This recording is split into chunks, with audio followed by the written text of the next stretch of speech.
தனுசு ராசிக்கு அதிபதி குரு பகவான் 22ஆம் தேதி செப்டம்பர் மாதத்திலிருந்து 30ஆம் தேதி செப்டம்பர் வரைக்கும் இந்த வாரம் மிகவும் ஒரு அருமையான ஒரு காலகட்டமாக இருக்கும். ஏன்னா உங்களுக்கு போன வாரம் சில தேவையில்லாத இடர்பாடுகள், சந்திராஷ்டமம் இந்த மாதிரியான சிக்கல்கள்லாம் இருந்ததுனால சில முடிவெடுக்கிறதுல ஒரு தாமத சூழ்நிலைகள் ஏற்பட்டிருக்கும். தொழில் ரீதியான நல்ல முன்னேற்றங்களும் தொழில் சம்பந்தப்பட்ட சில ஆர்டர்ஸ் எல்லாம் கிடைக்கிறதுக்கு உண்டான ஒரு அமைப்பாக தான் இந்த தனுசு ராசி என்பர்களுக்கு இருக்க போது.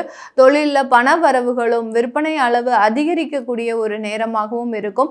வேலை சம்பந்தப்பட்ட இடத்துல நல்ல உயர் பதவிகள், அங்கீகாரம், அடுத்து பார்த்தீங்கன்னா உங்களுடைய அலுவலகத்தில் ரொம்ப சாட்டிஸ்ஃபையான ஒரு சூழ்நிலை, இது நாள் வரைக்கும் இருந்த ஒரு சூழ்நிலையை விட இந்த வாரம் இருக்கக்கூடிய ஒரு சூழ்நிலைகள் ரொம்ப செல்ஃப் சாட்டிஸ்ஃபேக்ஷன்றது அதிகப்படியாக இருக்கக்கூடிய ஒரு நேரமாக இருக்கும். இந்த தனுசு ராசி என்பர்கள் குடும்பம் சம்பந்தப்பட்ட சில விஷயங்கள்ல ஒரு நல்ல ஒரு மாற்று முடிவுகளை எடுக்கக்கூடிய ஒரு தருணமாக இருக்க போகுது.